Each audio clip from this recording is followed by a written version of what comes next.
America ने एक बार फिर से ईरान पर बमबारी कर दी है। तो एक बार फिर से पश्चिमी एशिया में तनाव अब बढ़ता हुआ नजर आ रहा है। कई सैन्य ठिकानों पर अमेरिका ने हमले किए हैं। एयर डिफेंस सिस्टम को भी तबाह करने का दावा अमेरिका की तरफ से किया गया है। तो तस्वीरें भी आपको यहाँ पर हम दिखा रहे हैं। मिसाइल और राडार स्टेशनों को भी अमेरिका की तरफ से निशाना बनाया गया है।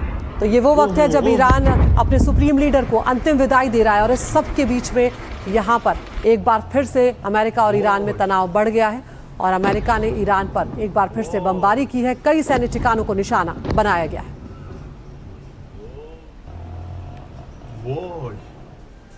तो अमेरिका ने जहां एक बार फिर से ईरान पर बमबारी की है उस सब पर हमले को लेकर अब सेंटकॉम का बयान भी सामने आया है। हॉर्मुज पर हमले का बदला लिया है, ये सेंटकॉम की तरफ से कहा जा रहा है। हॉर्मुज पर ईरान ने 3 जहाज़ों को निशाना बनाया था और सेंटकॉम ने यहाँ पर ये कहा है कि ये हमले 3 कमर्शियल जहाज़ों पर बमबारी के कुछ ही घंटों के बाद किए गए हैं। तो ऐसे में यहाँ पर एक बार फिर से तनाव बढ़ गया। प्रदीप दत्ता हमारे सहयोगी हमारे साथ जुड़ गए ज़्यादा जानकारी के साथ। प्रदीप, इस वक्त क्या कुछ हालात हैं और जो भी 14 सूत्री समझौता हुआ था दोनों देशों के बीच में, उसका तो सीधे तौर पर प्रदीप ये उल्लंघन हुआ।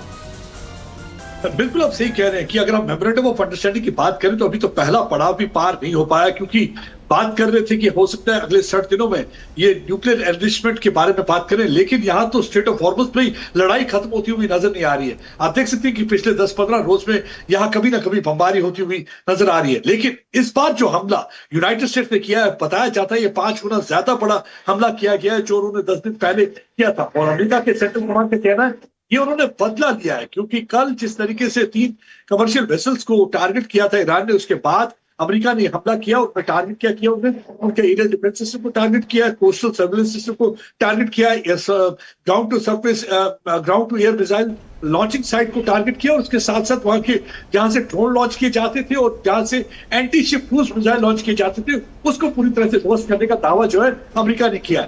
और देखिए क्या हुआ था कुछ दिन पहले, कल की बात अगर बताएं तो 3 जो थे कमर्शियल वेसल्स थे जिनमें तेल जा रहा था, उसको टारगेट किया था ड्रोन द्वारा ईरान। उसमें एक जो था वो कतार का था ऑयल टैंकर, दूसरा जो था सऊदी अरब का था और तीसरा एक और टैंकर था जिसको टारगेट किया गया था। उसके बाद जो है कतार ने उसको ऑलरेडी प्रोटेस्ट लॉन्च किया है और इसमें जवाबी कार्रवाई जो है अमेरिका की तरफ से की है कि अमेरिका ने साफ कह दिया कि जो स्ट्रेट ऑफ हॉर्मुज है वो पूरी तरह से ओपन रहना चाहिए, सेफ रहना चाहिए और फ्री रहना चाहिए। लेकिन लगातार हमने देखा कि ईरान जो है हमले करता है जब भी कोई उनके असाइंड रूट पर जो ऑयल टैंकर या कमर्शियल वेसल या कोई भी शिप नहीं चलती है उसको टारगेट किया जाता है। इस बात को लेकर काफी चिंता है और अमेरिका ने इसी को लेकर अटैक किया और उन्होंने कहा है कि उन्होंने बदला लिया है उन 3 कमर्शियल वेसल्स को टारगेट करने का। और इस समय एक बार फिर से तनाव वाली स्थिति बनती हुई नजर आ रही है। और सीज फायर की बात करें तो सिर्फ वो पेपर पर ही नजर आ रहा है, अगर ग्राउंड पे देखें तो हालात बहुत ही खराब दोनों मुल्कों के बीच में नजर आ रही है। और उस समय हो रहा है जब अपने सुप्रीम लीडर को अलविदा कहने के लिए पूरा जो है कार्यक्रम चल रहा है। 9 तारीख को सुप्रीम लीडर जो ईरान के हैं अयतुल्लाह अली खामेनी,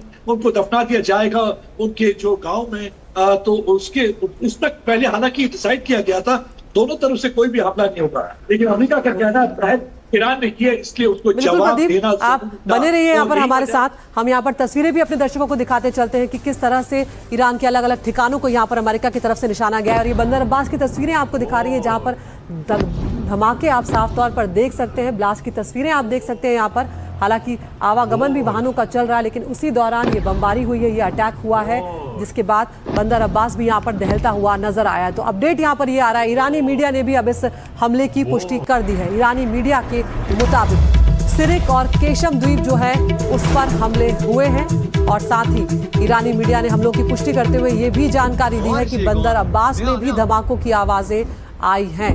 तो कुल मिलाकर 10 धमाके इन सभी इलाकों में सुनाई दिए हैं। तो एक बार फिर से खाड़ी देशों के लिए खासकर यहाँ पर चिंता बढ़ जाएगी, क्योंकि ईरान जब भी अमेरिका से बदला लेता है तो जो भी सैन्य ठिकाने हैं इन खाड़ी देशों में अमेरिका के, उनको निशाना बनाता है। तो अमेरिका ने फिर से ईरान पर जो बमबारी की है उसके बाद अमेरिकी हमलों को लेकर ईरान की तरफ से बयान भी सामने आया। ईरानी विदेश मंत्रालय ने बयान जारी करते हुए कहा है कि इस्लामाबाद मेमोरेंडम का उल्लंघन यहाँ पर किया गया है। हमलों को लेकर अब ईरान ने भी यहाँ पर धमकी दे डाली है। ईरान की तरफ से कहा गया है कि राष्ट्रीय हितों और सुरक्षा की रक्षा के लिए जरूरी कोई भी जो कदम होगा वो हम उठाने से पीछे नहीं हटेंगे।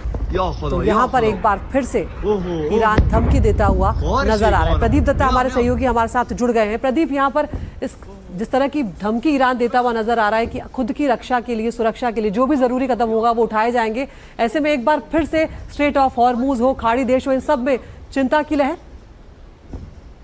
बिल्कुल आप सही कह रहे हैं कि अगर हम बात करें तो खाड़ी देशों में चिंता जो है लाजमी है, क्योंकि हमने देखा है कि पिछले कई जो हफ्तों से जो ये जंग चल रही है, उस जंग में हमने देखा है कि जब भी कभी अमेरिका की तरफ से अटैक किया गया तो खाड़ी मुल्कों को टारगेट किया गया है ईरान द्वारा। वजह यह है कि क्योंकि उन खाड़ी मुल्कों से जो अमेरिका है ऑपरेट कर रहा है, चाहे उनकी एयरफोर्स की बात करें, चाहे उनके मिसाइल साइट्स की बात करें, या चाहे उनकी फौज की बात करें, ये खाड़ी जो है उसके लिए बेस का काम करती है जहां से वो अटैक करता है। यही वजह है कि लगातार जब भी कभी अमेरिका की तरफ से हमला हुआ तो उन्होंने खाड़ी मुल्कों को टारगेट किया। खासकर आप देखोगे बहरीन और कुवैत को ज्यादातर टारगेट किया गया है, और इनफैक्ट दुबई को भी टारगेट किया गया है इस बार जंग में देखा गया है। तो अब चिंता का विषय यह है कि अब ये देखा जाएगा कि इस बार जो ईरान का जो जवाबी हमला होगा, जवाबी कार्रवाई कहां होगी। उन्होंने बताया कि ये जो मेमोरेंडम ऑफ अंडरस्टैंडिंग है उसका पूरी तरह से उल्लंघन है, क्योंकि पूरा वायलेशन है, क्योंकि इसमें डिस्कस किया गया था कि हर किस्म की जंग बंद करनी होगी, एक दूसरे पर हमले नहीं किए जाएंगे जब तक कि मेमोरेंडम ऑफ अंडरस्टैंडिंग है। लेकिन उसके बावजूद देखा जा रहा है कि एक दूसरे पर हमले किए जा रहे हैं। हालांकि दोनों कहते हैं कि ये जो हमला जो किया गया है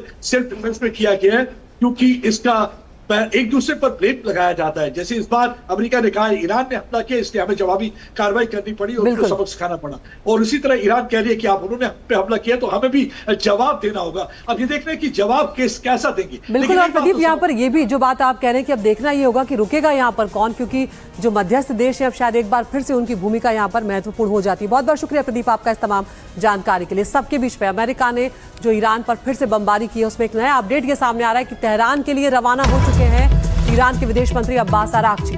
नजफ से तेहरान के लिए वो रवाना हुए हैं, और ये वो वक्त है, आपको हम बार बार याद भी दिला रहे हैं कि ईरान अपने सुप्रीम लीडर को विदाई दे रहा है। ऐसे में वहां पर सैकड़ों लाखों लोग जो हैं वो सड़कों पर उतरे हुए हैं अंतिम दर्शनों के लिए, अंतिम विदाई देने के लिए। और इस सब के बीच में ये हमले जो हैं ये वाकई में चिंता पैदा करने वाले हैं, और अब तेहरान के लिए रवाना हो गए हैं अब्बास अरागची।